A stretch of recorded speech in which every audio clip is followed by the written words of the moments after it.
ভিতরটা যদি পবিত্র থাকে বাহিরের ইবাদত অল্প হলেও জান্নাতে যাবেন। এটা ভিতরের বিষয় যদি পবিত্র থাকে, বাহিরের আমল যদি কমও হয়, ইনশাল্লাহ আপনি জান্নাতে যান। বিশ্বাস করছেন না? এক ব্যক্তির কথা শোনাই তাহলে বুঝবেন। এক ব্যক্তি বনু ইসরাইলের, সে এত বেশি পাপ করেছিল যে তার সন্তানদেরকে বলেছে আমার মৃত্যুর পরে আমার লাশটাকে পুড়িয়ে ফেলবে, ছাইগুলো অর্ধেক বাতাসে ভাসিয়ে দিবে, অর্ধেক ছাই সমুদ্রে ভাসিয়ে দিবে। ঠিক আছে, এটা তো হাদিস আপনারা জানেন, ওলামায়ে কেরাম যারা আছে। এখন সন্তানরা তাই করেছিল। আল্লাহ পাক তাকে আবার জীবিত করে বলেছেন যে কেন এই কাজ করেছিল। সে বলেছে মিন খশিয়াতিকা ইয়া রাব্বি, আল্লাহ তোমার ভয়ে কাজ করেছে। ওয়া আনতা আ'লামু মিন্নি, আপনি আমার চেয়ে ভালো জানেন যে আমি আপনার ভয়ে করেছি না অন্য কোনো কারণে করেছি। তো আল্লাহ পাকের ভয়ে সে এমন একটা কাজ করেছে যে কাজটা কিন্তু মনে হচ্ছে কুফরি, কারণ সে মনে করছে আল্লাহ তাকে আবার পুনরুত্থিত করতে পারবে না।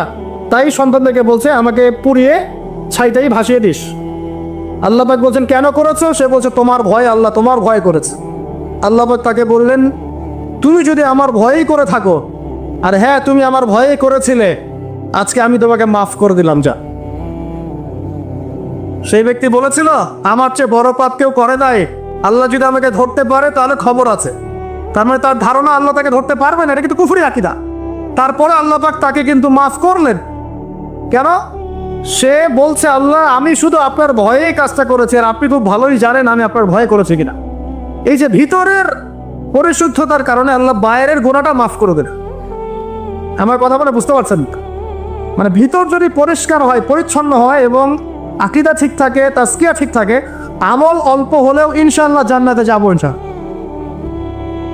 খুশি হন নাই? তা একবার বলেন সুবহানাল্লাহ।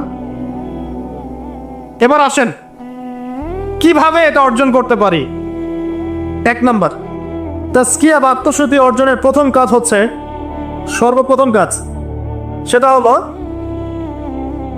নিজেকে নিয়ে ফিকির করবেন, অন্যের ফিকির বাদ দিবেন। কি বললাম ভাই? নিজেকে নিয়ে ফিকির করবেন, অন্যের ফিকির আপাতত বাদ দিবেন। তাহলে প্রথম কাজ কি ভাই? আমার সাথে বলেন। এবার নিজের নফসে একটু খবর নেই ভাই, আমার সাথে বলেন দেখি কার কার বয়স এখানে 20 বছর ক্রস করেছে? হাত তোলেন, হাত নামান। এবার কার কার বয়স 30 বছর ক্রস করেছে? কার কার বয়স 40-50 ক্রস করেছে? আচ্ছা, এবার হাত নামান। এবার আজকে বাসায় গিয়ে ঠান্ডা মাথায় আমার এই কথাটা শুনবেন। জানতেন ভাই ঢাকা থেকে 6 ঘন্টা জার্নি করে আসছিল, আইসা আমার এই কথাটা বইলা গেছে। কি বলছে? এই যে 30 বছর, 20 বছর, 40-50 বছর আপনার জীবন থেকে চলে গেছে, একটু চোখ বন্ধ করে আজকে বাসায় গিয়ে আপনি চিন্তা করবেন নিজের নফসের খবর কিভাবে নেবেন সেটা বলছি। চিন্তা করবেন যে এই 40 বছরে, 30 বছরে আপনি 30 দিন জামাতের সাথে নামাজ করেছেন কিনা। মন খারাপ করলেন? আত্মশুদ্ধি এবং আত্মসমালোচনা এভাবেই করতে হয়। চিন্তা করবেন 30টা রোজা যে আমার জীবনে চলে গেল, আমি সব বছর প্রত্যেকটা রোজা রেখেছিলাম কি না। চিন্তা করবেন এই 30 বছরে আপনি বেশি না ভাই 30টা সূরা পড়েছেন কিনা, 30 দিন কোরআন নিয়ে বসেছেন কিনা, 30টা আয়াত আপনি মুখস্থ করেছেন কিনা। 30টা আয়াত, মাত্র 30টা আয়াত, যেমন আলহামদুলিল্লাহি রাব্বিল আলামিন, আর রহমানির রহিম, মালিকি ইয়াউমিদ্দিন, এভাবে 30টা আয়াত আপনি মুখস্থ করেছেন কিনা। মাত্র 30টা। চিন্তা করবেন ঠান্ডা মাথায় 30টা হাদিস নবীজির পড়েছিলেন কিনা সারাদিন। 30 দিন দান সৎকা করেছেন কিনা, মানুষকে সৎ কাজে আদেশ করেছেন কিনা, একটু আল্লাহর রাস্তায় সময় দিয়েছিলেন কিনা, মানুষকে অসৎ কাজে বাধা দিয়েছিলেন কিনা, দিন প্রচারের জন্য কিছু একটা করেছিলেন কিনা, একটা বই লিখেছিলেন কিনা, একটা লেকচার দিয়েছিলেন কিনা, মিম্বরে দাঁড়িয়ে একটা খুতবা দিয়েছিলেন কিনা, একটা হালাকায় বসে মানুষকে কিছু ভালো নসিহত করেছিলেন কিনা, মিসকিনকে খাইয়েছিলেন কিনা, এতিমখানায় 30টা টাকা দান করেছিলেন কিনা, মসজিদ মাদ্রাসায় দিনের খেদমতের জন্য কিছু করেছিলেন কিনা। এই ফিকিরটা ভাই করা যাবে কি বাসায় গিয়ে? আমি জানি হয়তোবা আল্লাহ না করুক, কিন্তু হয়তোবা বেশিরভাগ মানুষের উত্তর আসবে কি হ্যাঁ না না। এখন আমাকে বলেন সমাজ পরিবর্তন হবে কিভাবে? বলেন এই মানুষগুলোকে দিয়ে, এই অবস্থার এই মানুষগুলোকে দিয়ে? আপনার তাই মনে হয়? দেখেন ভাই, একটা কথা আমি আপনাকে বলে যাই যে আমরা জীবন পেয়েছি একটা, কয়টা ভাই? এরপর কোনো চান্স আসবে না। কথা সত্য না ভুল? এবং আমরা থাকতে চাই জান্নাতে। কোথায়? আমরা কোথায় যেতে চাই ভাই? এবার একটু আমার সাথে বলেন দেখি, সত্যি কি আপনার মনে হয়, সত্যি কি আপনার মনে হয় যেভাবে জীবনযাপন করছি আমরা, এতে আমরা জান্নাতে যাব? অনেস্টলি কি আপনি বুকে হাত দিয়ে বলেন তো, আপনার কি সত্যি মনে হয় এই জীবনযাপনের মধ্য দিয়ে আমরা সত্যি জান্নাতে যেতে পারবো? ছেলেপেলে কিশোর গ্যাংয়ে যোগ দিচ্ছে, ছেলেপেলে টিকটক প্রজন্ম হয়ে গেছে, ছেলেপেলে মেয়েদের পিছনে আড্ডাবাজি করে টাঙ্কি মেরে বেড়ায়, ছেলেপেলে মেয়েদের সাথে ওপেন জেনা করছে, মেয়েরাও জেনা করছে। কিছু কিছু বদ মেয়ের স্বভাব এমন, সে চাচ্ছে যেন তার সাথে জেনে করা হোক। চুল খুলে নগ্ন হয়ে রাস্তাঘাটে ঘুরে বেড়াচ্ছে। বাড়ির মেয়েরা পর্দা করছে না, মা পর্দা করছে না, বোন পর্দা করছে না, স্ত্রী পর্দা করছে না। দীপ্তি বাসায় সুদের টাকা ঢুকছে, হারামের টাকা ঢুকছে, দুর্নীতির টাকা ঢুকছে, ঘুষের টাকা ঢুকছে। সত্যি মনে হয় যে এইভাবে আমল করে আমরা জান্নাতে যেতে পারবো? অথচ আল্লাহ সৃষ্টি করেছেন আমাদেরকে তার ইবাদত করার জন্য। এই দুনিয়ার জীবনে সংক্ষিপ্ত হায়াত দিয়েছেন, মৌতের পর হয় জান্নাত না হলে জাহান্নাম, আর কোনো বিকল্প অপশন নাই। তাহলে ভাই আত্মশুদ্ধির দরকার নাই? তাহলে আজকে বাসায় গিয়ে এই ফিকিরটা করা যাবে। আমিও করবো ইনশাল্লাহ, আপনিও করেন, আমি নিজেও করবো ইনশাল্লাহ, আপনিও করবেন যে এই 30-40 বছর আমরা করলামটা কি পারা যাবে ইনশাল্লাহ ভাই। এই চিন্তা যদি আপনার রাতের ঘুমটা আজকে হারাম করে ফেলায়, কালকে থেকে ইনশাল্লাহ এই ছেলেগুলো যদি সমাজ সংস্কার হবে, ইসলাম প্রতিষ্ঠা হবে ইনশাল্লাহ। কি যুবক ভাইরা হবে না ইনশাল্লাহ? আল্লাহ পাক কবুল করুন, বলি আমিন। 1 নাম্বার, নিজের চরকায় তেল দেওয়া। অন্যের কথা পরে কে কি করে, নামাজ পড়ে কিনা, কে কি বলে লেকচারে, কার কি সমালোচনা করে, সব বাদ। আগে নিজের চিন্তা করবো। আলাইকুম আনফুসাকুম, নিজের নফসের খবর নাও বাস। এখন দেখলাম নিজের নফসের খবর ভালো না, তাহলে কি করণীয়? করণীয় হচ্ছে এই ফজরের ওয়াক্ত থেকে শুরু হবে। কালকের অপেক্ষা করব না, ফজরের ওয়াক্ত থেকে শুরু হবে।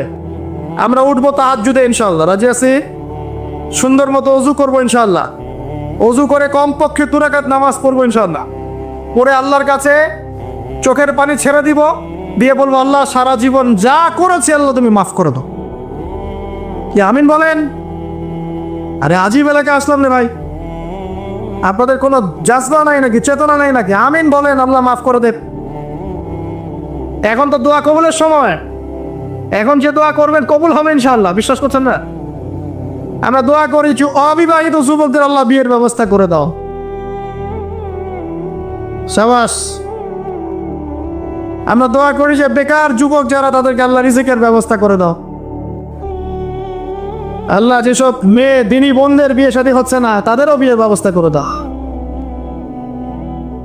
আল্লাহ পাক যুবক ভাইদেরকে দ্বীনের জ্ঞান অর্জনের তৌফিক দান করো।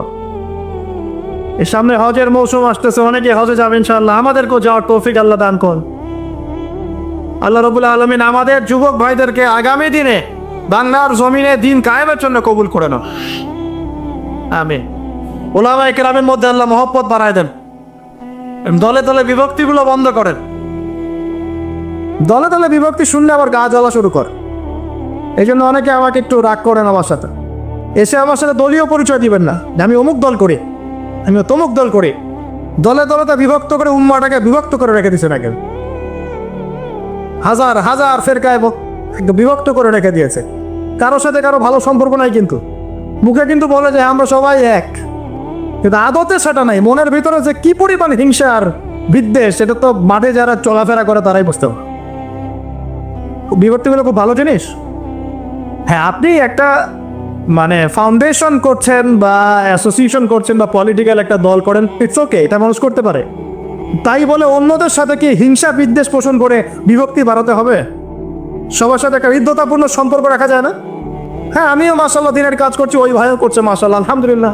তার দ্বারা কিছু খেদমত হচ্ছে, আমার দ্বারা হচ্ছে, তার দ্বারা হচ্ছে।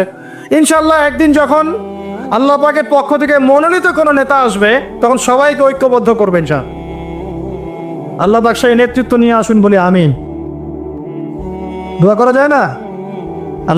আল্লাহ পাক নিয়ে আসবেন ইনশাআল্লাহ। তা আর যদি দেখি যে আসছেই না, তাহলে নেতা হইতে হবে। যখন মাঠে নেতা নাই, তখন নেতা হতে হবে। নেতা হওয়ার আপনারা যোগ্যতা অর্জন করেন, পড়াশোনা করেন। কোরআনে কিন্তু নেতৃত্বের 2টা বৈশিষ্ট্য বলা আছে। কয়টা ভাই? তালুতের কথা মনে আছে? তালুত আর জালুত। সূরা কোন সূরা আছে বলেন? কেউ বলতে পারবে? এই যুবক ছেলেরা বলো, কোন সূরা আছে? মাশাআল্লাহ, সূরা বাকারায়। শোনেন, বনু ইসরাইল মুসা আলাইহিস সালামের পরের নবীকে বলছেন, ওই নবীর নাম ইউশা বিন নুন, যে হে নবী, আমরা আল্লাহর পথে জিহাদ করতে চাই। কি করতে চাই? এই শব্দ তো কোরআনে নাই, আসলে নাই। এই শব্দ বললে তো কিছু মানুষ খারাজি ফতোয়া মারা শুরু করে। বড় মুশকিল আছে এদেরকে নিয়ে। আমি এক আশ্চর্য একটা জিনিস, ইবাদতকে সন্ত্রাস বানাই দিলেন কিভাবে? ইবাদতকে সন্ত্রাস বানালেন কিভাবে? পশ্চিমের টাকা খেয়ে?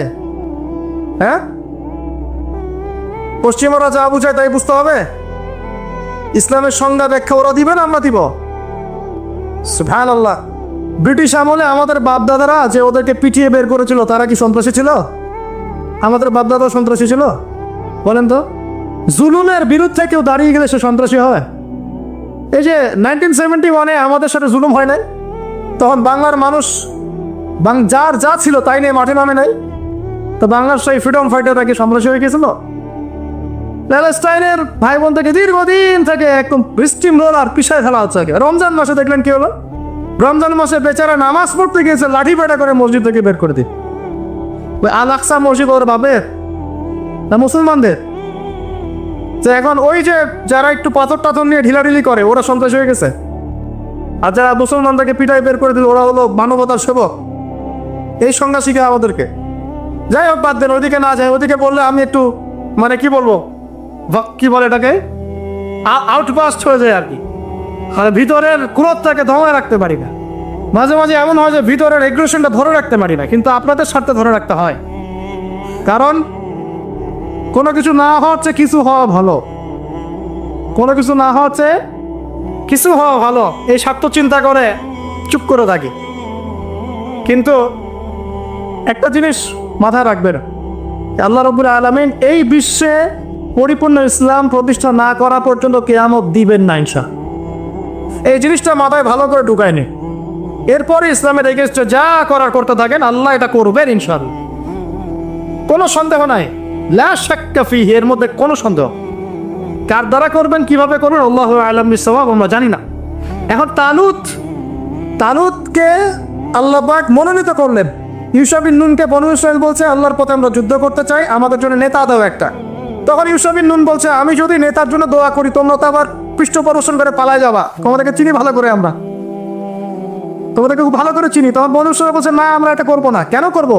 ওয়াকাদ উখরিজনা মিন দিয়ারিনা, আছে না সূরা বাকারায়, আমাদেরকে আমাদের ঘর বাড়ি থেকে বের করে দেওয়া হয়েছে, আমরা কেন পিছিয়ে পড়বো? তখন আল্লাহর কাছে তিনি দোয়া করলেন, আল্লাহ পাক তালুতকে নেতৃত্ব দিলেন। কাকে? তালুত। আর এই যে তালুতকে নেতৃত্ব দিয়েছেন, এই নেতৃত্ব দেওয়ার পর আল্লাহ পাক বললেন যে তালুতকে আমি 2টা স্পেশাল গুণ দিয়েছি। কয়টা ভাই? তার মানে নেতৃত্বর স্পেশাল গুণাবলী কয়টা? একটা হচ্ছে জিসমান, তালুতকে আমি দিয়েছিলাম শারীরিক শক্তি, ফিজিক্যাল স্ট্রেংথ, শারীরিক শক্তি। আর এখন বহু নেতা সমাজে দেখা যায় হাঁটতেই পারবে। নেতা হওয়ার আগে আগে ফিজিক্যালি স্ট্রং হতো, তাই না ভাই? ফিজিক্যালি স্ট্রং না হতে পারলে নেতৃত্ব দিতে পারে? তো ফিজিক্যাল স্ট্রেংথ হচ্ছে প্রথম শর্ত। সে সুস্থ ছিল এবং শারীরিকভাবে অনেক শক্তিশালী ছিল। কে?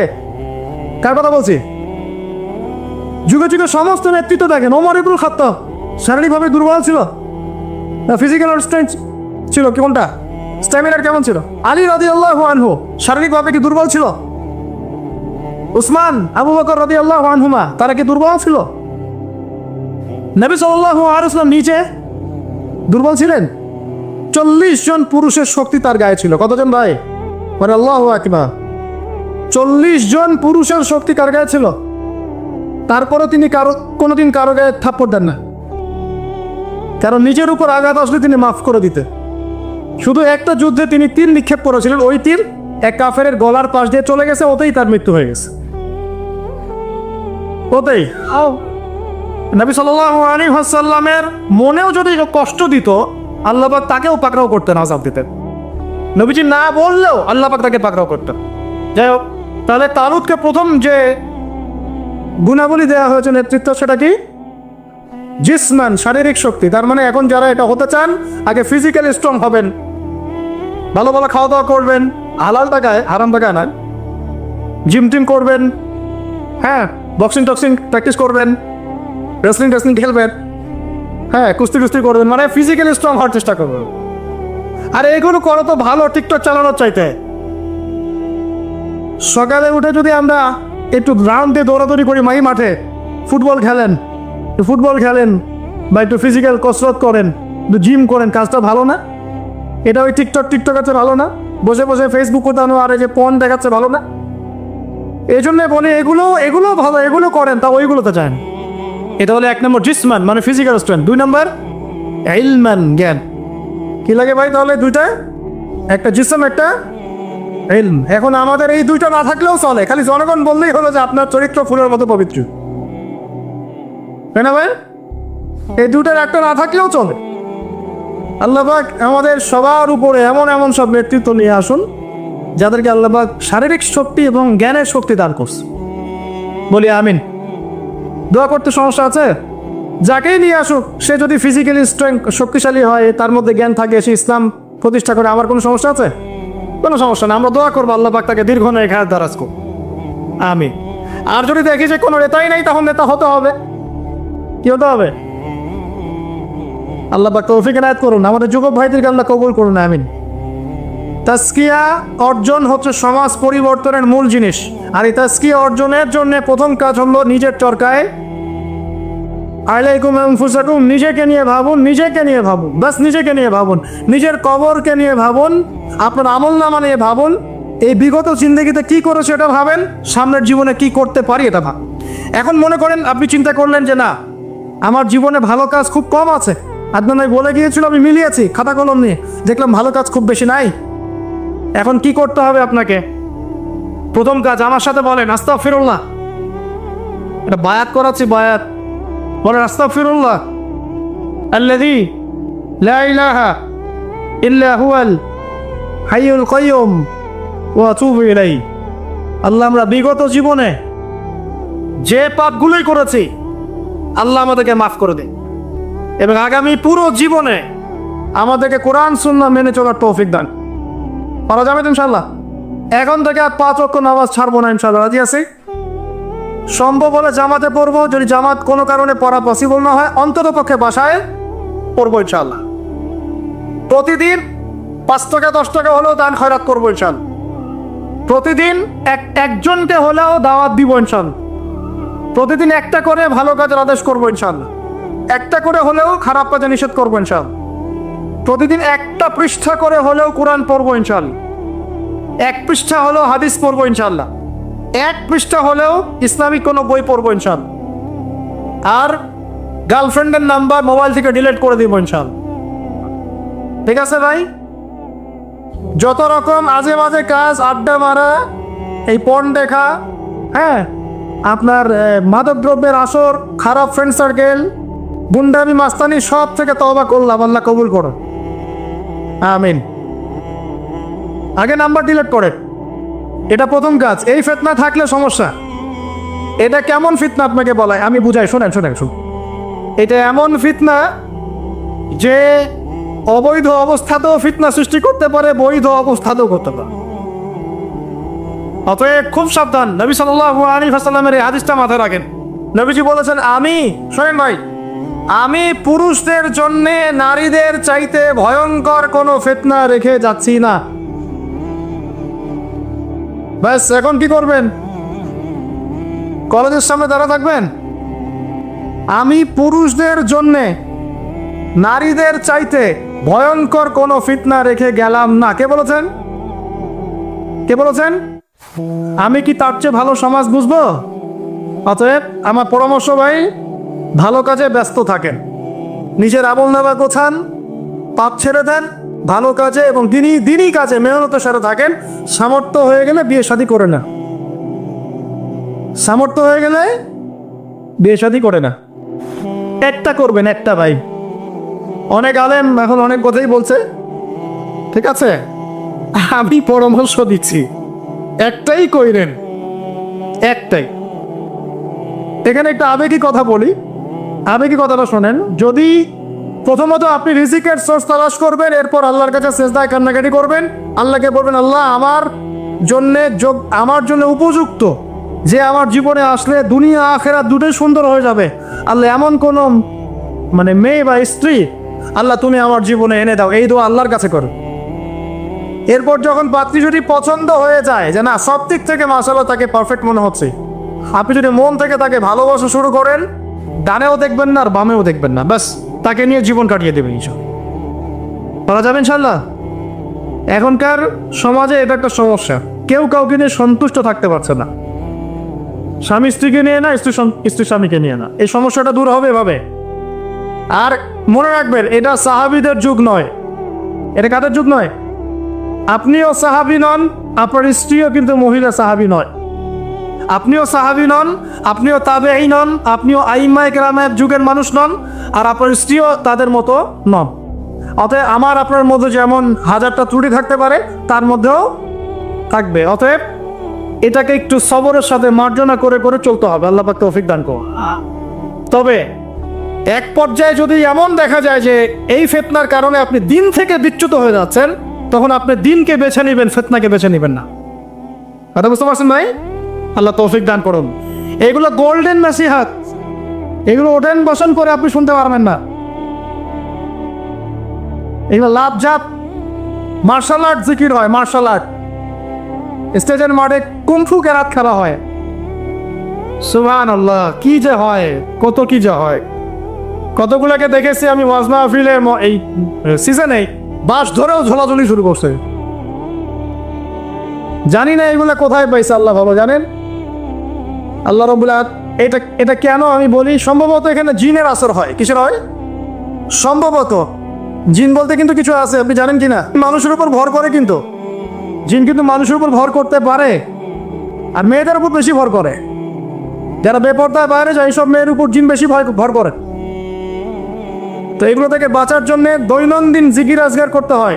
সকাল সন্ধ্যে অনেক জিকির আজগার মাসনুন দোয়া কালাম আছে, এগুলো করতে হয়। যেমন আয়াতুল কুরসি জানা আছে তো?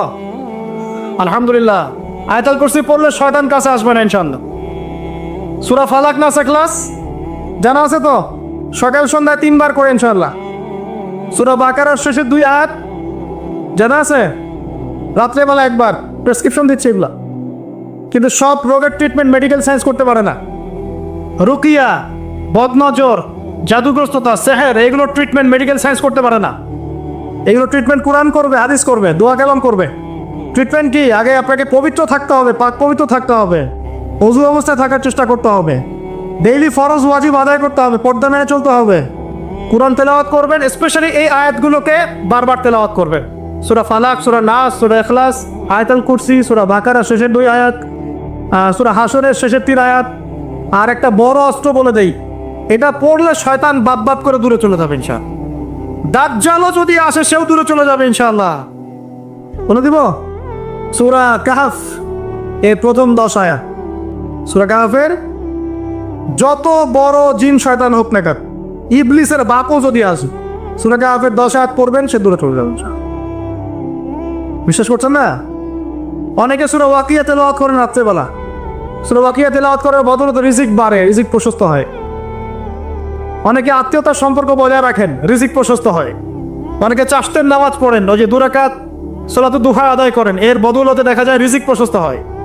অনেকে ওযু অবস্থা থাকেন, রিজিক প্রশস্ত হয়। এক এক মানুষকে আল্লাহ এক একটা আমলের ওসিলায় আল্লাহ পাক তার মঞ্জিল মাকসুদে পৌঁছায় দেন। আলহামদুলিল্লাহ। তো আলহামদুলিল্লাহ, এটা একটা অস্ত্র। আল্লাহ পাক আপনাদের সবাইকে সূরা কাহফের উপর আমল করার তৌফিক দান করুন। আমিন। তো প্রিয় ভাই, শেষ করতে হবে, লম্বা করব না, আস্তে আস্তে ঘুরিয়ে নিচ্ছি। 1 নাম্বার কি কাজ? আত্মশুদ্ধি অর্জনের জন্য ভাই নিজের চরকায় নিজের নফসের খবর নিব, অন্যের কথা পড়ে আগে নিজে 5 ওয়াক্ত নামাজ পড়ব, নিজে রোজা রাখবো, নিজে যাকাত দিব, নিজে ইসলামের উপর প্রতিষ্ঠা থাকবো ইনশাআল্লাহ। এটা 1 নাম্বার। 2 নাম্বার তাজকিয়া অর্জনের 2 নাম্বার কাজ হচ্ছে নিজের পরিবারে ইসলাম প্রতিষ্ঠা করা। কি বললাম বলেন? কেন বললাম? কারণ নিজের পরিবারে যদি ইসলাম প্রতিষ্ঠা না করতে পারি, অন্যের মূর্খতা এবং অনইসলামিক কাজের কারণে আমি ইফেক্টেড হয়ে যাব। তাই নিজের পরিবারের মধ্যে ইসলাম প্রতিষ্ঠা করার চেষ্টা করতে হবে। আল্লাহ পাক তৌফিক দান করুন, বলি আমিন। আল্লাহ পাক সূরা তাহরিমের 6 নম্বর আয়াতে বলেছেন যে কু আনফুসাকুম, নিজে জাহান্নামের আগুন থেকে বাঁচো, ওয়া আহলিকুম নারা, তোমার পরিবারকে জাহান্নামের আগুন থেকে বাঁচা। পরিবার আছে কার কার? হাত তুলেন দেখি। মাশাআল্লাহ, সবাই তো আছে। পরিবার মানে কি? স্ত্রী সন্তান কার কার আছে? আচ্ছা, হাত নামান।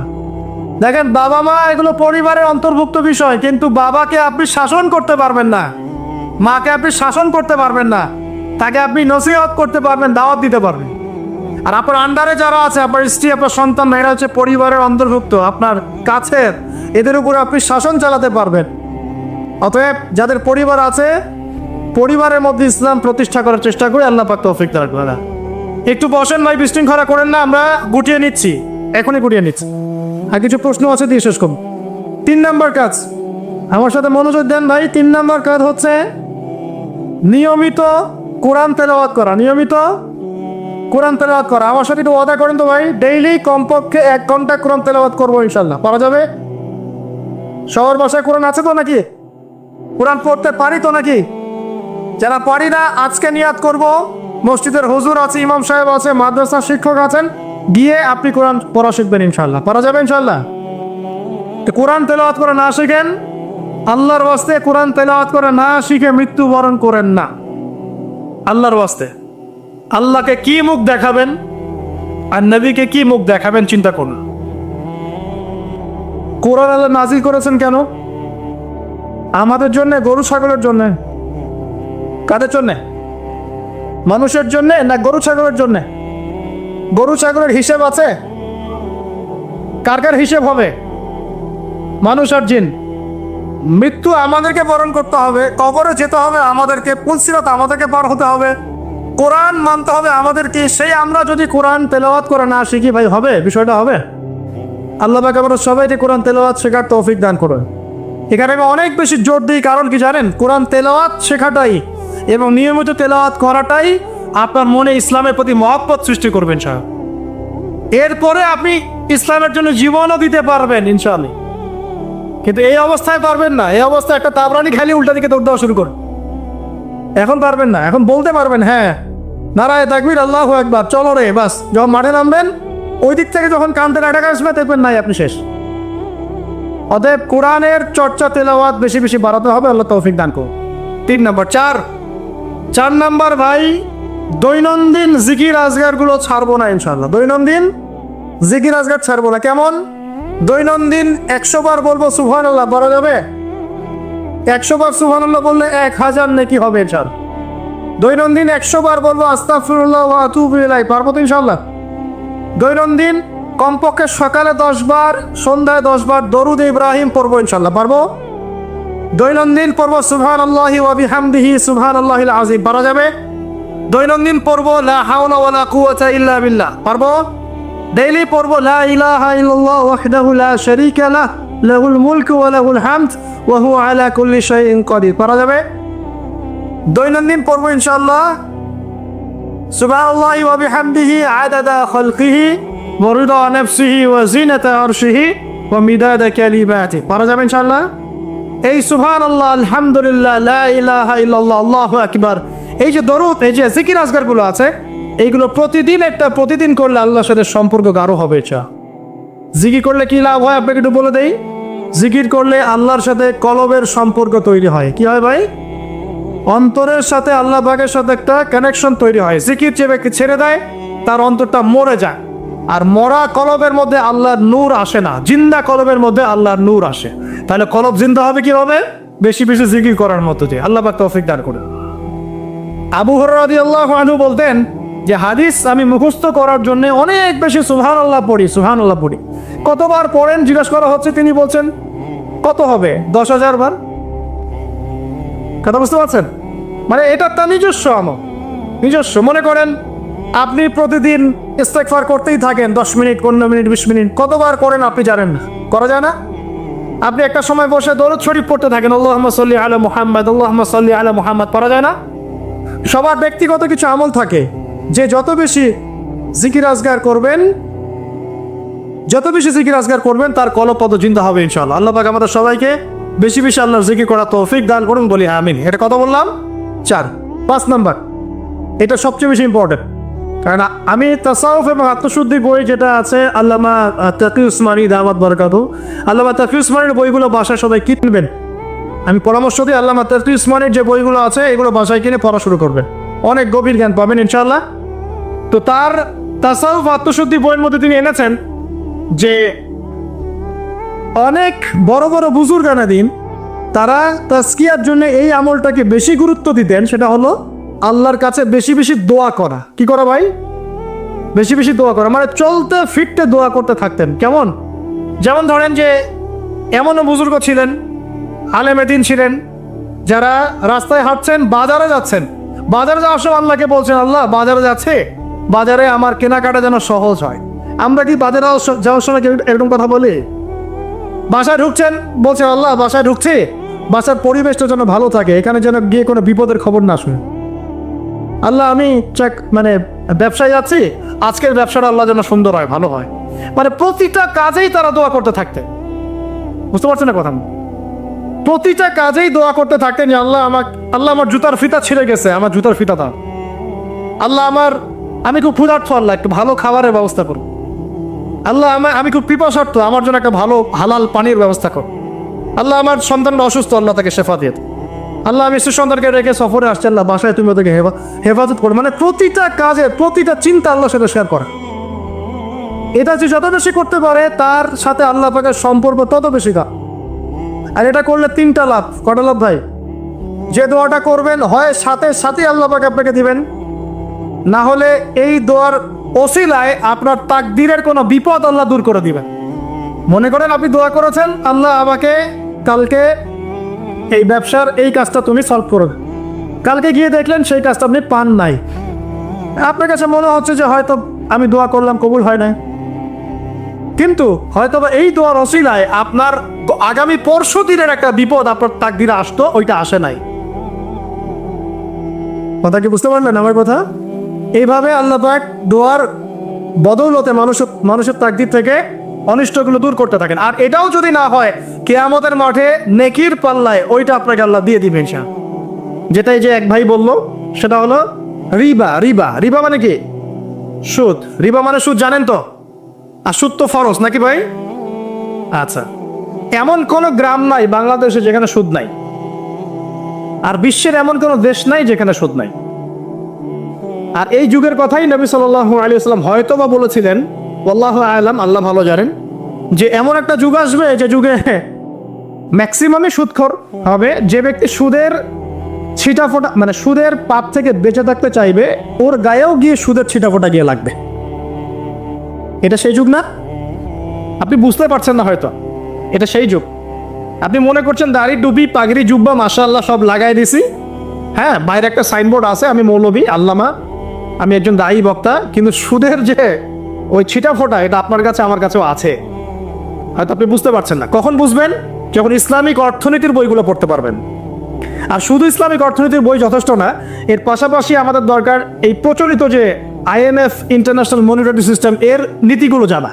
তখন কি আপনি বুঝবেন ওয়ার্ল্ড ব্যাংক কি জিনিস, IMF কি জিনিস, ঠিক আছে? তখন বুঝবেন যে পেট্রো ডলার কি জিনিস, তখন বুঝবেন যে হার্ড কারেন্সি সফট কারেন্সি কি জিনিস, এখন বুঝবেন না। আর যেহেতু বুঝবেন না, অতএব আমি এগুলো বলেও লাভ নাই। যেহেতু আপনি বুঝবেন না, আমি যদি এখন এসব নিয়ে কথা বলি আপনার কাছে মনে হবে এসব কি উল্টা পাল্টা কথা কইতাছে। ঠিক আছে, তো যাই হোক, আগে আল্লাহর ওয়াস্তে ইসলামিক ইকোনমিক্স পড়েন এবং ইন্টারন্যাশনাল মনিটারি সিস্টেম সম্পর্কে পড়েন। প্রত্যেক স্টেটের প্রধান যারা আছেন তারা জানেন যে ওয়ার্ল্ড ব্যাংক কি জিনিস, তারা জানেন IMF কি জিনিস। ঋণের এমনি কোনো কান্ট্রিকে তারা ঋণ দিবে না, একটা বিশাল বড় সুদের জালে ওদেরকে ফেলবে, তারপর জনগণের রক্ত চুষে সুদ শোধ করতে হবে। আর যারা পারবে না, ওরা যে শ্রীলঙ্কার মতো দেউলিয়া হয়ে যাবে। ও কেন দেউলিয়া হয়ে গেছে? বিকজ ও ঋণ শোধ করতে পারছে না, বাস দেউলিয়া। তো যাই হোক, পড়াশোনা করেন। আমি একজন স্কলারের নাম বলে দেই, এক লেকচারে তো সব বলে দেওয়া সম্ভব না। সম্ভব? আমি রাস্তা দেখাচ্ছি আপনাদেরকে। আপনারা আল্লামা তকি উসমানীর বইগুলো পড়েন, নাম শুনেছেন? আচ্ছা, নাকি এখন বলবেন যে উনি তো হানাফি মাযহাবের, আমি তো আহলে হাদিস পড়বো না, এটা বলবেন নাকি? আল্লামা তকি উসমানী এই বিশ্বের সবচেয়ে বড় আলেমদের একজন। আল্লামা তকি উসমানী এই বিশ্বের সবচেয়ে রিনাউন্ড আলেমদের একজন। তার ইসলামিক অর্থনীতির যে পুরো সিরিজ আছে, আল্লাহর ওয়াস্তে বাসায় কিনে একবার পড়ে দেখায় অর্থনীতি কি জিনিস, আপনি কিসের উপর দাঁড়িয়ে আছে। পড়া যাবে না ইনশাল্লাহ? আপনি তাকে ভালো যদি নাও বাসেন তাও পড়ে দেখেন, মনে করেন আপনি একটা কমিউনিটির মধ্যে আছেন বা একটা সংগঠনে আছেন বা একটা ঘরানার মধ্যে আছেন, তাহলে কি অন্য ঘরানার বইপত্র পড়া যাবে না? হারাম হয়ে গেছে নাকি? এই যে সংকীর্ণ মানসিকতা থাকলে ভাই হেদায়েত পাওয়া যাবে না। আর আপনি যে মনে করছেন আমি একদম হকের উপর আছি, আপনি সঠিক পথে আছেন ঠিকই, তবে এটা সঠিক ভুল পথ। কথা বুঝতে পারছেন না? আপনি মনে করছেন যে আমি একদম চূড়ান্ত সঠিক বিষয়ের উপর আছি। হ্যাঁ, আপনি সঠিক বিষয়ের উপর আছেন ঠিকই, বাট আপনি সহি একটা ভুল পথে আছেন। এটা বুঝবেন পরে, যখন জ্ঞানের পরিধি বাড়তে থাকবে তখন বুঝবেন যে সহি পথ কোনটা, সহি ভুল পথ কোনটা। মুসলিমদের মধ্যে ফাটল সৃষ্টি করে জান্নাতে যাওয়া যায় না। যায়? পুরো মুসলিমরা একটা উম্মাহ, এবং যারাই মুসলিম উম্মার মধ্যে ফাটল সৃষ্টি করতে চায় এরা উম্মার বন্ধু নয়, শত্রু। মুসলিম উম্মার মধ্যে কোনো ফাটল সৃষ্টি করবেন না। সবার মাঝখানে হৃদ্যতা, ভালোবাসার বন্ধন থাকবে। যদি বিভিন্ন ধর্মের মানুষ একসাথে বসবাস করতে পারে একটা দেশে, তাহলে বিভিন্ন তরিকা এবং মাযহাবের মানুষও একসাথে থাকতে পারবে একটা দেশে ইনশাআল্লাহ। আমরা আমাদের মাঝে ইখতিলাফি বিষয় থাকতে পারে, কিন্তু দিন শেষে আমরা সবাই মুসলিম ইনশাআল্লাহ। দিন শেষে ইসলামের জন্য দাঁড়াতে হলে দল, মত, মাযহাব, তরিকা নির্বিশেষে সবাই একসাথে দাঁড়াবে ইনশাআল্লাহ। আল্লাহ পাক আমাদের হৃদয়টাকে প্রশস্ত করুন, আমিন। জাহেলিয়াতে 2 নম্বর সমস্যা ছিল রিবা। এই রিবা সম্পর্কে আগে বলি যে এখন আল্লাহ পাক কি বলেছেন। আল্লাহ পাক বলছেন যে ইয়ামহাকুল্লাহু রিবা ওয়া ইউরবিস সাদাকাত। আপনি যদি দান সদকা করেন, যাকাত দেন, যাকাত ভিত্তিক অর্থনীতি চালু করেন, আল্লাহ পাক আপনার সম্পদকে বাড়িয়ে দিবেন ইনশাআল্লাহ। আর আপনি যদি রিবার মধ্যে যান, আল্লাহর বক্তব্য হচ্ছে, এটা আমার কথা না, আল্লাহ পাক বলছেন আপনার সম্পদ সংকুচিত হয়ে আসবে। এখন আপনার ডিসিশন, আপনি কি করতে চান করতে পারেন, আমাদের কিচ্ছু বলার না। লাকুম দীনুকুম ওয়ালিয়া দিন, আপনার বুঝ আপনার, আপনার দিন আপনার, আমার দিন আমার। আল্লাহ বলছেন ফাযাক্কির ইন্নামা আনতা মুযাক্কির, উপদেশ দাও তুমি, তুমি উপদেশ দাতা। লাস্তা আলাইহিম বিমুসাইতির, কারো প্রতি তুমি দারোগা নও। আল্লাহ বলছেন আপনি সুদে থাকলে সম্পদ সংকুচিত হবে, যদি ছেড়ে দেন, যাকাত দেন, ব্যবসা ভিত্তিক ইকোনমি চালান, আপনার সম্পদ বাড়বে ইনশাআল্লাহ। কি করবেন, ডিসিশন কার? আপনার। আল্লাহ পাক বলছেন ইয়া আইয়ুহাল্লাযীনা আমানু, হে মুমিনগণ, ইত্তাকুল্লাহ। শোনেন ভাই, আল্লাহ বলছেন ইত্তাকুল্লাহ, তোমরা আল্লাহকে ভয় করো। ওয়া যারু মা বাকিয়া মিনার রিবা, সুদের অবশিষ্ট সব অংশ ছেড়ে দাও। সুদের অবশিষ্ট সব টাকা ছেড়ে দাও। ওয়া ইল্লা ইন কুনতুম মুমিনিন, যদি প্রকৃতপক্ষেই তোমরা মুমিন হয়ে থাকো তাহলে ছেড়ে দাও। ওয়া ইল্লাম তাফআলু, যদি তোমরা না করো। কে বলছেন? আল্লাহ। যদি তোমরা এটা না করো তাহলে আল্লাহ কি বলছেন? ফাআযানু বিহারবিন মিনাল্লাহি ওয়া রাসূলিহি, আল্লাহ এবং তার রাসূলের সাথে যুদ্ধের ঘোষণা শুনে রাখো। এটা কার কথা? কারণ আপনি যদি চান আল্লাহর পক্ষে যুদ্ধ করতে পারেন, আপনি চাইলে আল্লাহ এবং তার রাসূলের বিপক্ষেও যুদ্ধ করতে পারেন। আপনাকে কি বাধা দিবে? দিবে না। ডিসিশন কার? ডিসিশন আপনার। নবী সাল্লাল্লাহু আলাইহি ওয়াসাল্লাম আরো বলেছেন যে, আপনারা জানেন হাদিসটা, নতুন কোন হাদিস বলছি না, আপনারা জানেন, প্রত্যেক আলেম জানেন, প্রত্যেক মাযহাবের ইমাম জানে। কি সেটা? যে সুদের পাপের 70 বা 73টা শাখা আছে। কয়টা? 73 বা 70টা শাখা আছে। তার সবচেয়ে নিম্ন শাখা হচ্ছে নিজের মাকে বিয়ে করা।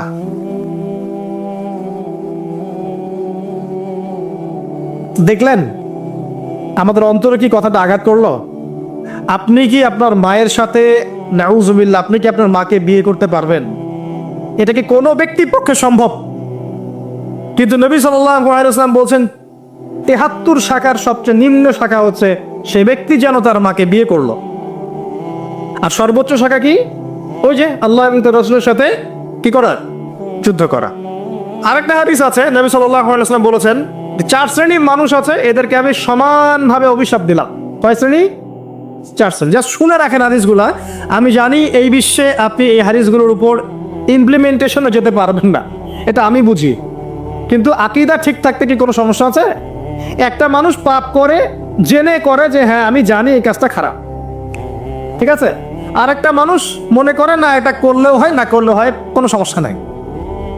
আরেকটা মানুষ মনে করে যে না আমি একটা ডাহা পাপ করছি, এটা থেকে বেঁচে থাকা আমার উচিত ছিল কিন্তু আমি পাচ্ছি না। আরেকজন পাপ করছে যে আমি মানি না এসব বিধান টিধান, যা ভালো মনে হবে দুনিয়ার জন্য করব। এরা কি সবাই সমান? একজন মানুষ যে জানে যে এটা খারাপ কাজ কিন্তু বাধ্য হয়ে সে করতে হচ্ছে, সে ব্যক্তি তো ওর চেয়ে কিছুটা হলেও উত্তম নাকি যে ব্যক্তি বেধারসে পাপ করছে? আচ্ছা, ওই যে এক ছেলে বলেছিল আমাদেরকে মেসেজ করে যে আমি একটা মেয়েকে খুব ভালোবাসি হুজুর, তাকে বিয়ে করতে চাই, এখন ওই মেয়ের বাসার লোকজন রাজি হচ্ছে না। এর মধ্যে কি চেতনাটা কি, সে প্রেম করছে ঠিকই, হারাম অ্যাফেয়ার্সে আছে ঠিকই, কিন্তু সে তাকে বিয়ে করতে চায়, ওটা হালাল করতে চায়।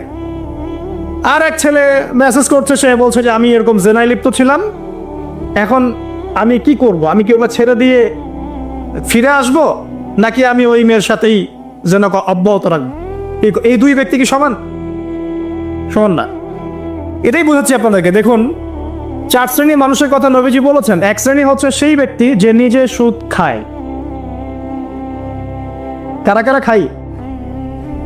এবার হাত উঠান, কারা কারা খান? আলহামদুলিল্লাহ। দ্বিতীয় শ্রেণী, যারা খায় না কিন্তু মানুষকে দেয়। এবার দেন কারা কারা? আচ্ছা। 3 নাম্বার, খায়ও না দেয়ও না, খায়ও না দেয়ও না, সাক্ষী থাকে। সাক্ষী আছেন কারা কারা? সাক্ষী অনেক জনে আছে। আচ্ছা, মাশাআল্লাহ, লা ইলাহা ইল্লাল্লাহ। 4 নাম্বার, খায়ও না দেয়ও না, সাক্ষীও থাকে না, লিখে রাখে। এবার লেখেন কারা কারা? এইবার তো মুশকিল। এখানে তো অনেক বিসিএস ক্যাডার আছেন মনে হয়, এবং অনেক এমন এমন সেকশনে জব করছেন যেখানে লিখতে হচ্ছে নাকি। এই 4 শ্রেণীর মানুষকে নবী সাল্লাল্লাহু আলাইহি ওয়াসাল্লাম কি করেছেন ভাই, আমি শোনাই আপনাকে খালি। আল্লাহ নবী বলেছেন যে আমি 4 শ্রেণীর মানুষকে সমানভাবে অভিশাপ দিয়ে গেলাম, এতটুকু বলেছেন। এখন আপনি যদি মনে করেন যে নবী সাল্লাল্লাহু আলাইহি ওয়াসাল্লামের অভিশাপ কাঁধে নিয়ে আমার আমলগুলো কবুল হচ্ছে, বা আমি কবরের অ্যান্সার দিতে পারবো, প্রশ্নোত্তর, আমি এই মিজানের দাড়ি পাল্লা, আমার নেকির পাল্লা ভারী হবে, বা আমি রাসূল সাল্লাল্লাহু আলাইহি ওয়াসাল্লামের সুপারিশ পাবো, হ্যাঁ, বা আমি রাসূলের সাথে জান্নাতে থাকতে পারবো, আমি বলবো এই চিন্তাটা হবে একটা অলিক প্রসূত কল্পনা, আর কিছু না। এখন তওবা করেন আমার সাথে, বলেন আজকে থেকে কোনো রকমের সুদি কারবারে থাকবো না। তওবা করেন, বলেন আস্তাগফিরুল্লাহ আল্লাযী লা ইলাহা ইল্লা হুয়াল হাইয়ুল কাইয়্যুম ওয়া আতুবু ইলাইহি। তওবা করলেন তো? ভ্যান চালায় খাবেন, রিক্সা চালায় খাবেন, কৃষিকাজ করে খাবেন, ব্যবসা করে খাবেন, ছোট্ট একটা মুদির দোকান করে খাবেন, যদি কিচ্ছু করতে না পারেন রাস্তায় মুচিগিরি করে হলে খাবেন, সেলুনে বারবার হয়ে খাবেন, তারপরে সুদের দিকে যাবেন না ইনশাআল্লাহ। পারবেন? আপনার রিজিক কি আপনার হাতে না আল্লাহর হাতে?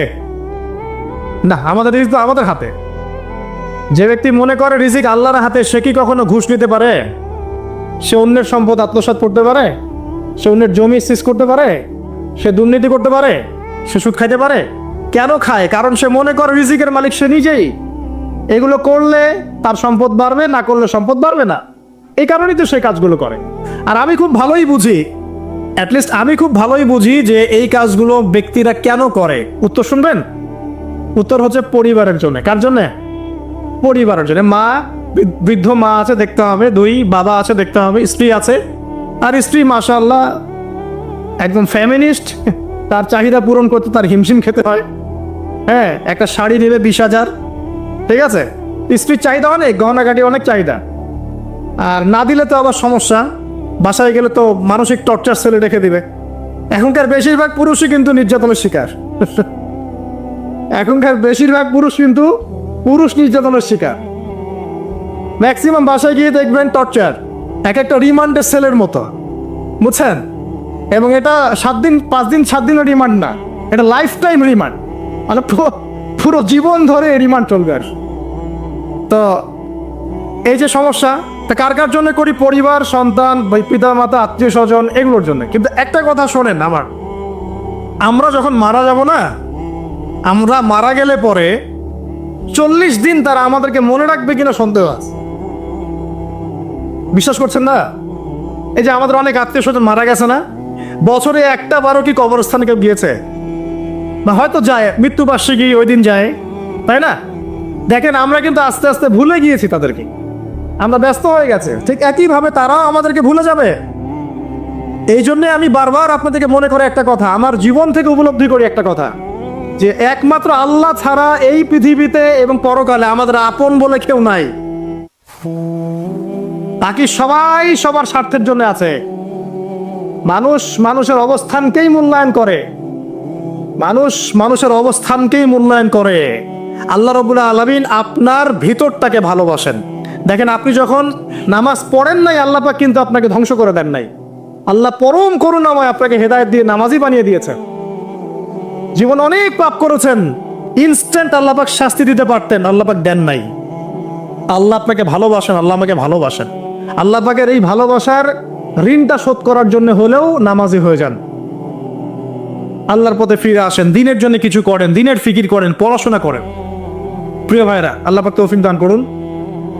দেখুন, এই রিবা থেকে দূরে থাকার জন্য একটা হাদিস যথেষ্ট, যে 4 শ্রেণীর মানুষকে আল্লাহ রাসূল সাল্লাল্লাহু আলাইহি ওয়াসাল্লাম লাআনত করেছেন, অভিশাপ দিয়েছেন। ইনশাআল্লাহ আজকের লেকচার যাদের কানে যাবে, আমরা যদি না খেয়েও মরে যাই, আল্লাহ পাক না খেয়ে মারবেন না ইনশাআল্লাহ। রিজিক আছে, খাবো ইনশাআল্লাহ, কিন্তু হয়তো বা অভাব হবে, টাকা পয়সা একটু কম হতে পারে, অন্যের 10 তলা ফ্ল্যাট হবে, আমার হবে না, ঠিক আছে, অন্যের এত বিঘা বিঘা জমি আমার হয়তো হবে না, কিন্তু ইনশাআল্লাহ তাআলা এই যে দুনিয়ার মুসাফিরের জীবনটা, এটা মুসাফিরের জীবন না? মুসাফিরের জীবনটা কেটেই যাবে ইনশাআল্লাহ। কাটবে না? যে কোনোভাবে কেটে তো যাবেই ইনশাআল্লাহ। এই যে পরকালের জীবনটা একটা চেতনার শক্তি, জানেন? দুনিয়াতে যত বাধা বিপত্তি আসুক, গাল মন্দ খান, গীবত তহমত খান, কষ্ট হোক, নির্যাতন হোক, একটা বিষয় মনের মধ্যে শান্তি দেয়। কি শান্তি? যে এই দুনিয়ার জীবনটা তো আর চিরস্থায়ী নয়। নবী সাল্লাল্লাহু আলাইহি ওয়াসাল্লাম বলেছেন, মাল মাসউলু আনহা বিআ'লামা মিনাস সাইল। এই বিষয়ে প্রশ্নকারী এবং উত্তরদাতা উভয়ের জ্ঞানী সমান। প্রশ্নকারীর চেয়ে উত্তরদাতা বেশি জানে না। মানে এই বিষয়ের চূড়ান্ত জ্ঞান আল্লাহ ছাড়া কারো জানা নাই। কবে, কোন সালে, কোন ডেটে, কি বারে কিয়ামত হবে কেউ বলতে পারবে? কেউ পারবে না। প্রশ্ন করলেন এই ব্যক্তি, এবং 4টা মৌলিক প্রশ্নের একটা তিনি করলেন, কিয়ামত কবে হবে। 4টা মৌলিক প্রশ্নের একটা হচ্ছে কিয়ামত কবে হবে। তাহলে কিয়ামত সম্পর্কে সচেতনতা, এটা আসলে নিছক কোনো জ্ঞান নয়, তাই না? কিয়ামত সম্পর্কে সচেতনতা, এটা কিন্তু অহেতুক কোনো জ্ঞান চর্চা নয়, বরং 4টা মৌলিক প্রশ্নের একটা করা হয়েছে, কিয়ামত কবে হবে। যদি আপনি সবগুলোকে ভাগ করেন, 25% হচ্ছে এই প্রশ্নটা। কথা বুঝতে পারছেন? এটা 25%। এবার নবী সাল্লাল্লাহু আলাইহি ওয়াসাল্লাম বললেন, আমি জানি না। মাল মাসউলু আনহা বিআ'লামা মিনাস সাইল। তারপরে তিনি আবার প্রশ্ন করলেন, ফাখবিরনি আন আমারাতিহা। তাহলে আমাদেরকে কিয়ামতের কিছু আলামত বলে দিন। আবার প্রশ্ন করার কি দরকার ছিল, যখন নবীজি বললেন আমি জানি না? যদি বিষয়টা গুরুত্বপূর্ণ নাই হয়ে থাকে, যদি বিষয়টা গুরুত্বপূর্ণ না হয়ে থাকে, আবার কাউন্টার প্রশ্ন করার কি দরকার ছিল? তিনি আবার প্রশ্ন করলেন, তাহলে আলামত বলে দিন। এবার নবীজি বলছেন 2টো আলামত। কয়টা বলছেন এই হাদিসে? 2টো। একটা হচ্ছে আনতালিদাল আমাতু রাব্বাতুহা, যখন দেখবে দাসী তার মনিবকে জন্ম দিচ্ছে। মানে একবার ব্যাখ্যা করেছি, সমাজের ন্যায় অন্যায়, হক বাতিল, সত্য মিথ্যার মানদণ্ডটা উল্টে যাবে, হালাল হারামের মানদণ্ড উল্টে যাবে। মানুষ হালালকে হারাম করবে, হারামকে হালাল করবে, ন্যায়কে অন্যায় বানাবে, অন্যায়কে ন্যায় বানাবে, সত্যকে মিথ্যা বানাবে, মিথ্যাকে সত্য বানাবে, মানদণ্ড উল্টে যাবে, এবং এগুলো পড়া করবে না মানুষ। আরেকটা ব্যাখ্যা হচ্ছে সত্যিকার অর্থেই দাসী মনিবকে জন্ম দিতে পারে। এটা জলজান্ত এক্সাম্পল এখনকার সিঙ্গাপুর। ফ্যামিনিস্ট রেভলিউশনের কারণে এবং সুদের কারণে এমন একটা অবস্থা মুখোমুখি হয়েছে বিশ্ব, যে অনেক ক্ষেত্রে মেয়েরা সন্তান জন্ম দেওয়ার সময় পাচ্ছে না, ফুরসত নাই। সন্তান জন্ম দেওয়াটাকে তারা এখন পিছিয়ে পড়া বলছে অনেক কান্ট্রিতেই। শেষে কি হয়, দরিদ্র কান্ট্রি থেকে মেয়েদেরকে হায়ার করা হয়, দরিদ্র কান্ট্রি থেকে মেয়েদেরকে হায়ার করা হয়, এবং তাদের গর্ভটাকে ভাড়া নেওয়া হয়। এই গর্ভের মধ্যে স্পার্ম ইনজেক্ট করা হয়, জাইগোট গঠন করে বাচ্চা কনসেপ্ট করে। কথা কি বুঝতে পারছেন? গর্ভ ভাড়া নিয়েছে, নিয়ে তার শুক্রাণু সেখানে পুশ করেছে। 9 মাস এখানে বাচ্চাটা বড় হবে। এই 9 মাস এই দরিদ্র মেয়েটাকে অনেক খাওয়ানো হবে, পড়ানো হবে, সুন্দর সুন্দর কাপড় দেওয়া হবে, ভালো মন্দ খাওয়ানো হবে, কারণ ওই সন্তানটার ভালোর জন্যে। এবার যখন বাচ্চাটা প্রসব হয়ে যাবে, বাচ্চাটা সে রিলিজ, সে খালাস, ও ডলার নিয়ে চলে যাবে। সন্তান জন্ম দেওয়ার বিনিময়ে $10,000, $20,000, $50,000, এই যে গর্ভ ভাড়া নেওয়া হয়েছে। এই যে বাচ্চাটা হলো, এই বাচ্চাটা কার? মালিকের। দাসী তার মনিবকে জন্ম দিল, হাদিস বাস্তব। এই ব্যাখ্যাটা আজকে থেকে 1400 বছর আগে করা সম্ভব ছিল না। কথা বুঝতে পারছেন না? এই ব্যাখ্যাটা এখনকার বিশ্বে আপনি করতে পারবেন। এই জন্য কোরআন সুন্নাহকে নিয়ে খালি লিটারালি পড়লে হবে না, যুগের সাথে মেলাতে তো হবে।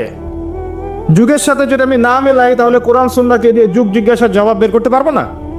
এই ব্যাখ্যাটা আপনি আজকে থেকে 100 বছর আগেও করতে পারতেন না, কিন্তু এখন পারবেন। সত্যিকার অর্থেই দাসী তার মনিবকে জন্ম দিচ্ছে এখন এই বিষয়ে। নবী যেটা বলেছিলেন আনতালি তালামাতু রাব্বাতুহা, যখন দাসী তার মনিবকে জন্ম দিবে।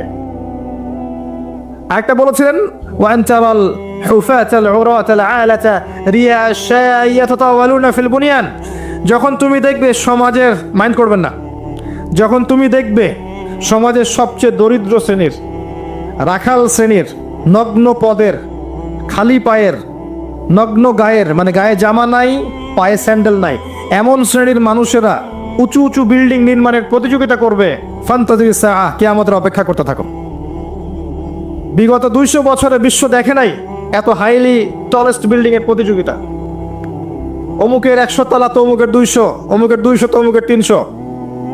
এটা সমাজ থেকে শুরু করে রাষ্ট্র, বিশ্ব সব জায়গায় দৃশ্য দেখা যাচ্ছে। সমাজে দেখেন কিছু মানুষ ছিল যাদের টাকা পয়সা ছিল না, আজকে দেখবেন বিল্ডিং তুলছে 10 তলা, 20 তলা, 50 তলা। অনেক রাষ্ট্র ছিল, ওই যে বেদুইন রাষ্ট্র ছিল, মধ্যপ্রাচ্যের দিকে তাকাবেন, আগে জামা পরার টাকা ছিল না, ব্ল্যাক গোল্ড পেয়েছে, তেল উঠাইছে আর খাইছে, উঠাইছে আর খাইছে না, উঠাইছে আর আমেরিকাকে দিছে, দিয়ে ডলার নিছে, নিয়ে উঁচু উঁচু বিল্ডিং, তোমার 100 আমার 110, এবং এটা গর্বের বিষয় ওদের কাছে এখন। এই দৃশ্যের কথা নবী সাল্লাল্লাহু আলাইহি ওয়াসাল্লাম বলেছেন যে যখন তুমি দেখবে সমাজের সবচেয়ে দরিদ্র মানুষেরা উঁচু উঁচু বিল্ডিং নির্মাণের প্রতিযোগিতা করবে, একটা কমন প্রশ্ন করি এখন, যে ব্যক্তির টাকা নাই সে কেমন করে বিল্ডিং তুলবে? এই উত্তরটা দেওয়ার জন্য আপনার পিএইচডি করার কোনো দরকার নাই, উত্তর খুব সহজ। একজন ব্যক্তির টাকা নাই, সে কিভাবে 20 তলা বিল্ডিং করতে পারে? উত্তর দেন, কিভাবে বলেন? শুধু অবৈধভাবেই নয়, অবৈধভাবে তো একটা অপশন আছেই। কিভাবে? এক্স্যাক্টলি, সুদের মাধ্যমে। সুদ ছাড়া অন্য কোনো অপশন নাই। এবং আমি এখন যে ফ্ল্যাটে ভাড়া আছি, মনে করেন যেই ফ্ল্যাটে ভাড়া আছে সেই ফ্ল্যাটের ভাড়ার টাকা আমি যে দিচ্ছি, এই যে ফ্ল্যাট মালিকরা যে ভাড়াটিয়াদের কাছ থেকে প্রতি মাসে ভাড়া তুলে এই ভাড়ার টাকা থেকে লোন শোধ করছেন ব্যাংকের, এখন আমি সুদ খাচ্ছি না? আমি নিজেও সুদের সাথে সম্পৃক্ত হয়ে গেলাম তাহলে, কারণ আমার টাকা দিয়ে সে সুদের ঋণ পরিশোধ করছে। এটা সেই যুগ, যে যুগে একটা মানুষও সুদ থেকে বাঁচতে পারবে না, ইল্লা মাশাআল্লাহ। বাঁচতে পারবে কারা? ওই যে ছোট্টখাটো দ্বীপে যারা বাস করে, সোসাইটির সাথে কোনো সম্পর্ক নাই, ওরা হয়তো পারতে পারে। নাগরিক জীবনে কেউ সুদ থেকে বাঁচতে পারবে না। এই যুগের কথা নবী সাল্লাল্লাহু আলাইহি ওয়াসাল্লাম হাদিসের মধ্যে বলে গেছেন, একটা যুগ আসবে যখন সমাজে প্রায় প্রতিটা মানুষ সুদ খাবে, যে খাবে না তার গায়েও এসে সুদের ধুলা লাগবে। এটা সেই যুগ। অনলি রিবার মধ্য দিয়ে এবং ব্যাংকিং, এই সুদের লোনের মধ্য দিয়ে সম্ভব নগ্ন পদের মানুষের বিল্ডিং নির্মাণ করা, অন্য কোনো অপশন নাই। আরেকটা অপশন হচ্ছে দুর্নীতি করা এবং মানুষের টাকা পয়সা মেরে খাওয়া। অবৈধ পথে, ন্যায় পথে কোটি কোটি টাকা জমিয়ে পরে এটা করা quite impossible, so very difficult, এটা সম্ভব না। এই যুগের কথা নবীজি বলে গেছেন এই হাদিসের মধ্যে, যেখানে মাত্র 2টা আলামত বলেছেন, তার মধ্যে একটা হচ্ছে এটা, যখন তুমি দেখবে নগ্ন পদের, নগ্ন দেহের মানুষেরা উঁচু উঁচু বিল্ডিং নির্মাণ করছে না, বরং নির্মাণের প্রতিযোগিতা করছে। ভাষাটা বোঝেন, নির্মাণ করছে না, নির্মাণের প্রতিযোগিতা করছে। ইয়াতাতাওয়ালুনা ফিল বুনিয়ান, যে কোনো আলেমকে জিজ্ঞাসা করেন ব্যাখ্যা কি।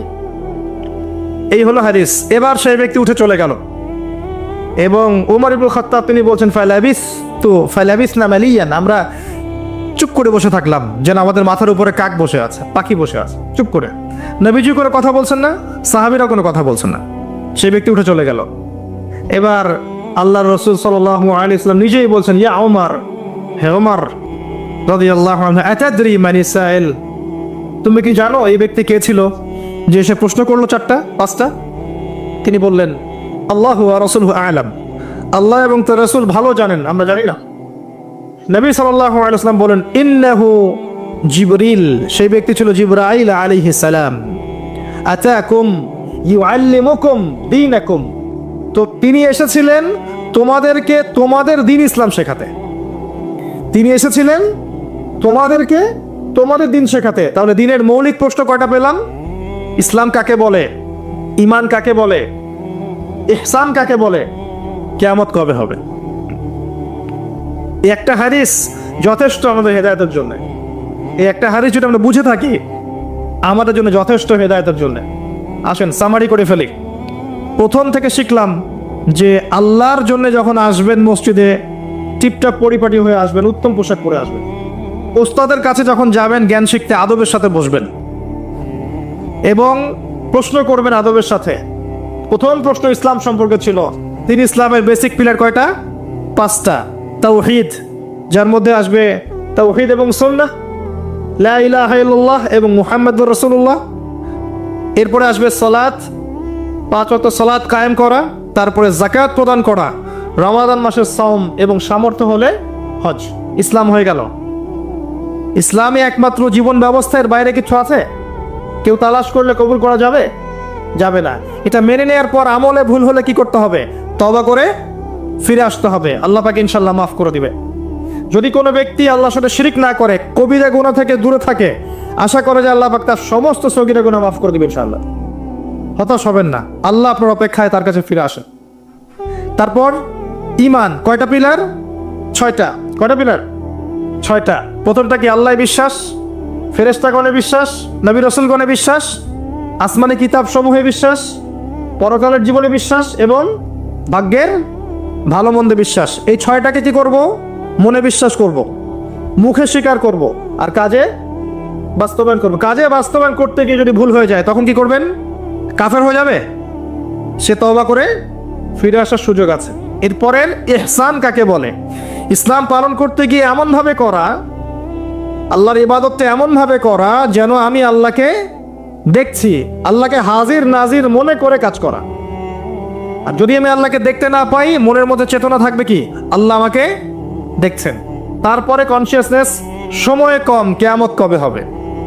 আমরা শেষ জামানায় বাস করছি, সময় শর্ট। এখানে 2টা আলামত বলা আছে, বাকি বহু হাদিস আছে শত শত, যেখানে আরো হাজার হাজার আলামত আছে, হাজার হাজার। এই যে মানুষ দুনিয়াদার হয়ে যাচ্ছে, বেশি বেশি আলামতে সা। মসজিদের মধ্যে ফিতনা হচ্ছে না এখন? আলামতে সা। মসজিদ চাকচিক্যময় হচ্ছে না তাজমহলের মতো? কিয়ামতের সাইন। মেয়েদের সংখ্যা বাড়ছে না? ছেলেদের সংখ্যা কমছে না? সাইন।